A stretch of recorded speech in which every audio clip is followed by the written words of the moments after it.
नमस्कार सर्वांना, श्री स्वामी समर्थ. आबांची लाडकी ताई या यूट्यूब चॅनलमध्ये माझ्या गोडताईंचं आणि मैत्रिणींचं खूप खूप असं सारं स्वागत आहे. तर दिव्यात ना देवपूजा झाल्यानंतर थोड्याच वेळात चंद्रकोर तयार झालेली आणि ते मी दाखवण्याचा तुम्हाला प्रयत्न करत होते. आणि आज रंगपंचमीच्या तुम्हा सर्वांना खूप खूप शुभेच्छा. तर आज गोड असं मी गव्हाची लापशी बनवलेली आणि गव्हाची लापशी दूध असा नैवेद्य मी स्वामी आईला दाखवलेला. आणि इकडं ना आपला मुरघास घरच्या घरी करून घेतला.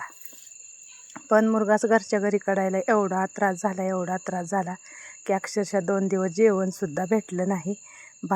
वरण भात करा किंवा असं काहीही शेवचिवडा वडापाव असल्यावर 2 दिवस काढले. एक दिवस मकवान तोडायचं, नंतर भरायचं, गोळा करायचं आणि दुसऱ्या दिवशी बॅगा भरायच्या. तर आपल्या टोटल 1 टनाच्या अशा 6 बॅगा भरल्या. पण एवढा त्रास झाला ना की वाटलं दिलं असतं तर परवडलं असतं. एवढा त्रास झाला. घरच्या घरी एवढं सोपं नाही बरं का मुरघास करायचं. तर रंगपंचमी आणि मग इकडं ना मुलांचा खेळ चालू होता. ह्यांचा बालपणाचा आनंद मुलं साजरा करत होती.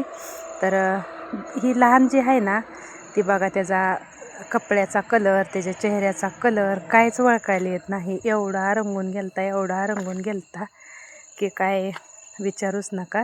आणि मोठी मुलं कशी थोडंसं बारक्यांना दादागिरी करते ती, आणि मग मोठ्यानं जास्त काही लावून घेतलं नव्हतं. बारक्याला एवढं रंगवलं होतं की त्याच्याकडे बघूनच त्याला मला हसायला येत होतं की एवढं कसं त्यानं चेहरा अक्षरशः ना कपडे आणि चेहरा कुठलंच त्याचं ओळखायला येत नव्हतं, एवढं रंगला होता.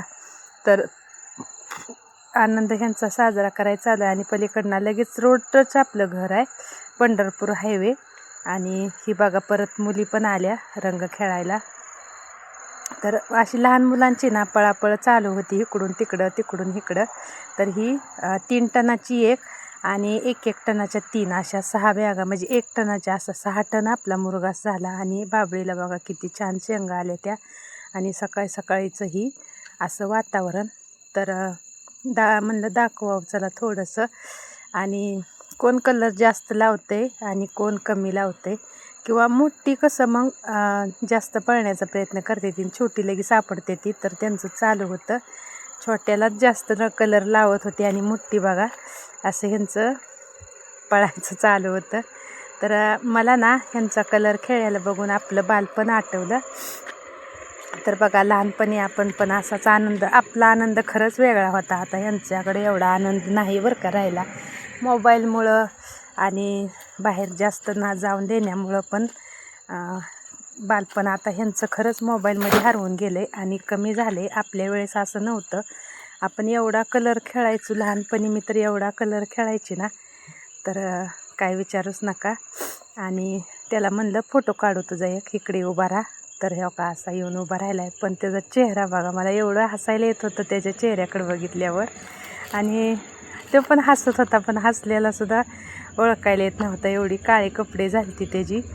तर इकडं मग ना असं गाई बसल्या होत्या. मग त्यांना मी माझ्याकडं कलरच नव्हता, त्यांना कलर मागत होते मी की गायींना लावायला कलर द्या. तर त्यांच्याकडे हिरवा कलर आणि अगदी थोडासा दिलता त्यांनी, आणि हिरवा कलर होता. ते मग मला काय आवडलाच नाही. मग मी नुसतं गायींचं शूट घेतलं. उन्हामुळं ना शेडमध्येच बसते ते, बाहेर इकडं बसायला ये नाही त्यांना. तर अशी गर्दी करते ते मग. आणि असं एका जाग्याला बसून काय झालं, तिथंच शेण टाकायचं, तीच तुडवायचं, परत तिथंच मुतारी, असं सगळं झाल्यामुळं ना एका गाईला परत दगडी झाली. आणि लवकर ओळखता पण आली नाही मला ती दगडी. तर ही आपली कालवड, गळ्यातलं पण तिच्या थोडंसं कचत होता कंडा, म्हणून ती कंडा सोडून टाकला आणि तिला आता नवीन कंडा बांधायचा आहे. तर असं बसले त्या आणि त्यांचा रवंत असा चालू आहे. तर इकडं बघा, हिला पण मी आता आतमध्ये घेतलं. बाहेर असायची ही झाडाखाली. तर म्हणलं चला हिला पण मोकळं सोडलं ना मग असं ती पण तब्येत तिची चांगली होईल. आणि इकडं परत वैरण आणली, मकवान, ऊस. आणि हो काही परत जवळ आला आणखीन माझा व्हिडिओ काढा म्हणून आजी. तर मग परत एकदा त्याचा व्हिडिओ काढला मी, म्हणलं फोटो काढू. आणि इकडं मग आपली अशी झाडं, तर मोगऱ्याला ना उन्हाळा लागला की फुलं लागायला सुरुवात होती. तर कळी आली आणि फुलं सकाळी सकाळी लागलेली ना, आणि मी देवबाप्पाला अर्पण केली होती. तर इकडं आबोलीचं झाड किती सुंदर फुलं लागलीत. मला थोडीशीच बाग आहे पण खूप आवडती, मग मला ह्याचं सारखं शूट घेऊ वाटतं. तर इकडं आपली लाईट आलती पाण्याची आणि शेततळं भरायला चालू होतं.